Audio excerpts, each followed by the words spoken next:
আর এবার দেখাবো হাওড়ার খবর। হাওড়াতে জল সংকট, গরম পড়ছে, গরম যেমনি বাড়ছে তার মধ্যে কিন্তু শুরু হয়ে গেছে পানীয় জলের সংকট। হাওড়ার 27 নম্বর ওয়ার্ড, সেখানে জলের সমস্যা।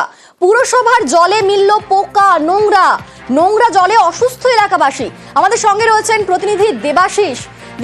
আমরা এর আগেও দেখেছিলাম যে এই হাওড়াতে পুরসভার নোংরা জল খেয়ে অনেকেই অসুস্থ হয়ে পড়েছিল, তারা হাসপাতালেও ভর্তি ছিল। আবার কিন্তু 27 নম্বর ওয়ার্ডের এই ঘটনা, যেখানে নোংরা জল খেয়ে অসুস্থ হচ্ছে মানুষজন। তো এই যে নোংরা জল আসছে, তার দায় কার? দেখো, অবশ্যই দায় নিতে হবে হাওড়া পুরসভার। আর এই 27 নম্বর ওয়ার্ড যেখানে অবস্থিত, আর হাওড়া পুরসভার যে মূল প্রধান দপ্তর অর্থাৎ হাওড়া পুরসভার যে অফিস, সেটা কিন্তু 29 নম্বর ওয়ার্ড। ফলে বলা যেতে পারে 1 কিলোমিটারের মধ্যে এই ওয়ার্ড থাকা সত্ত্বেও দীর্ঘদিন ধরে এই সমস্যার কথা জানেই না হাওড়া পুরসভা।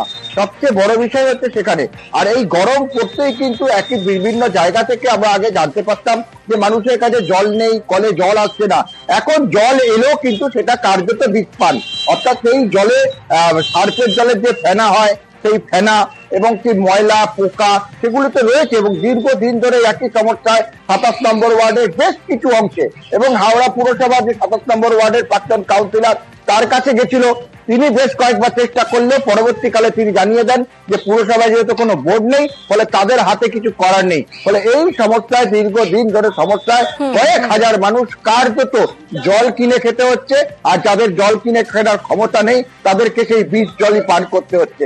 তবে হাওড়া পুরসভার মুখ্য প্রশাসক পুরো বিষয়টি নিউজ 18 এর তরফ থেকে জানার পর দ্রুত পদক্ষেপ নেওয়ার আশ্বাস দিয়েছেন।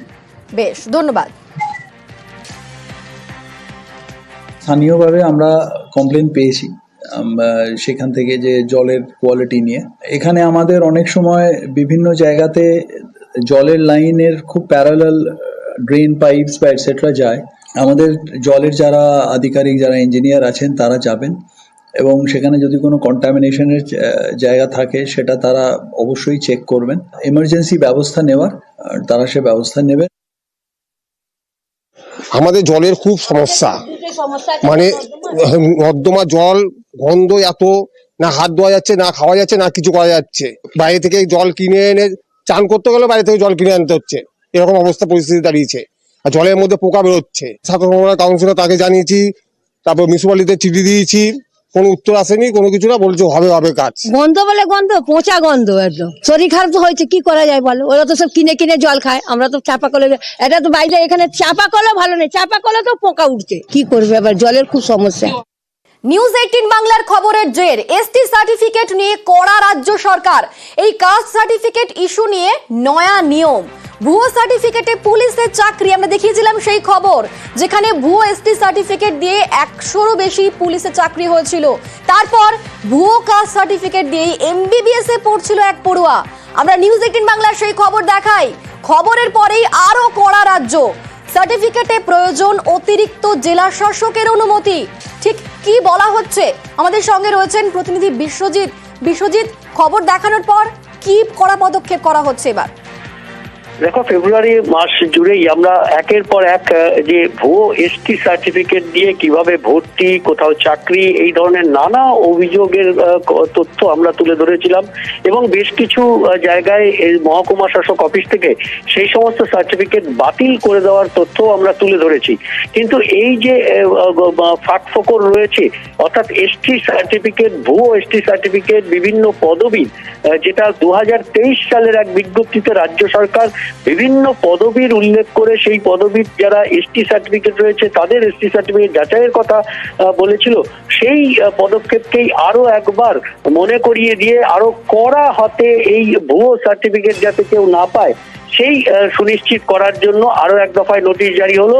মার্চ মাসে সেই নোটিশ জারি করা হয়েছে রাজ্য সরকারের পক্ষ থেকে। প্রত্যেক স্পেশাল সেক্রেটারি, প্রত্যেক এসডিও অর্থাৎ মহকুমা শাসকের অফিসে সেই নির্দেশিকা পাঠিয়েছেন। সেখানে এই ধরনের পদবীর ক্ষেত্রে যদি কোনো অসুবিধা হয়, সেক্ষেত্রে অতিরিক্ত জেলা শাসক, যিনি এই অনগ্রসর শ্রেণী কল্যাণ দপ্তরের দায়িত্বে রয়েছেন, তার অনুমতির প্রয়োজন হবে, এমনটাই বলা হয়েছে। এবং যে পোর্টাল অর্থাৎ অস্কার পোর্টাল, তার মডিউলেও চেঞ্জ করা হচ্ছে এবং রিভেরিফিকেশন করার জন্য বলা হয়েছে। অর্থাৎ এই এই ভুয়ো সার্টিফিকেট গুলো রয়েছে বিভিন্ন জায়গায়, এখনো নানান অভিযোগ আসছে, নানান সংস্থা থেকে অভিযোগ আসছে। সেই কারণেই রিভেরিফিকেশনের কথা বলা হয়েছে এবং প্রয়োজনে বাতিল বা সেই সার্টিফিকেট প্রত্যাহারের নির্দেশও দেওয়া হয়েছে। যে 1994 সালের যে রাজ্যের এসসি এসটি আইডেন্টিফিকেশন অ্যাক্ট রয়েছে, তার ব্যতি রেখে যে ভুয়ো সার্টিফিকেট রয়েছে সেগুলো প্রত্যাহার এবং বাতিল করতে হবে। এবং ফার্স্ট জেনারেশন যারা এসটি সার্টিফিকেট পাচ্ছেন তাদের ক্ষেত্রে আরো কড়া পদক্ষেপ, অর্থাৎ যাচাইয়ের ক্ষেত্রে আরো কড়া হতে হবে, আরো নজরদারি বাড়াতে হবে এবং প্রয়োজনে, আরো একবার জানাই যে প্রয়োজনে অতিরিক্ত জেলা শাসকের কাছ থেকেও অনুমতি নিতে হবে। এমনটাই এই নতুন বিজ্ঞপ্তি জারি করেছে রাজ্য সরকার। কড়া পদক্ষেপ নিল আরো এক দফায় বলা যায় এই মার্চ মাসে। ধন্যবাদ।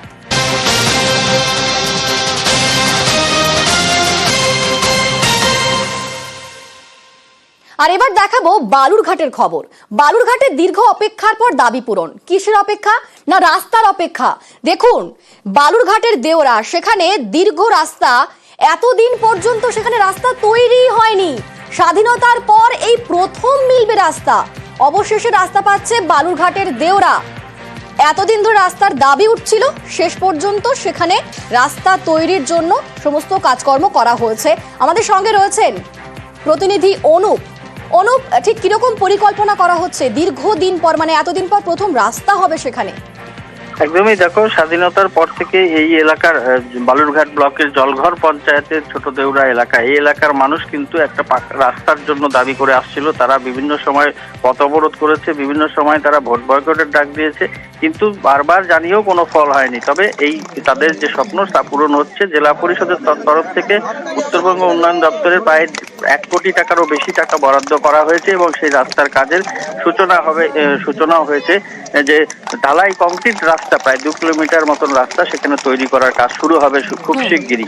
এই মর্মে কিন্তু গতকাল জেলা পরিষদের তরফ থেকে সেখানে যাওয়া হয়, সভাধিপতি এবং অন্যান্য আধিকারিকরা সেখানে গিয়ে সেই রাস্তার কাজের সূচনা করে আসেন। এতেই কিন্তু বেজায় খুশি এলাকার মানুষ, কারণ তাদের যে দীর্ঘদিনের সমস্যা সমাধান। সেখানকার বাসিন্দারা, ধন্যবাদ। আমরা খুব খুশি। পঞ্চায়েত সমিতি, জেলা পরিষদ, গ্রাম পঞ্চায়েত, মিউনিসিপ্যালিটি সবাই মিলে আজকে এই গ্রামবাসীদের পাশে থেকে এই রাস্তার উদ্বোধন করল। কত কিলোমিটার রাস্তা? এটা প্রায় 2 কিলোমিটার, 1,40,00,000 টাকার কাজ। ঢালাই রাস্তা হবে, আগে জেএসবি হবে, ছোট পাথর দিয়ে ঢালাই, তারপরে আবার উপরে 6 ইঞ্চি বা 8 ইঞ্চি ঢালাই হবে। আমরা নিজেরাও খুশি এবং গ্রামের লোক তো প্রতিক্রিয়া দেখতে পাচ্ছেন, তারাও খুশি। খুব ভালো লাগছে আমাদের, রাস্তাটা হচ্ছে খুব ভালো হচ্ছে। কত লোকের বসবাস এখানে? আমাদের মোটামুটি 400-500 লোকের মানে ইয়ে আছে। এই রাস্তাতে চলাফেরা করে? হ্যাঁ, এই রাস্তায় আমরা চলাফেরা করি। স্কুল কলেজ আমাদের সব সম্পূর্ণ বালুরঘাটে।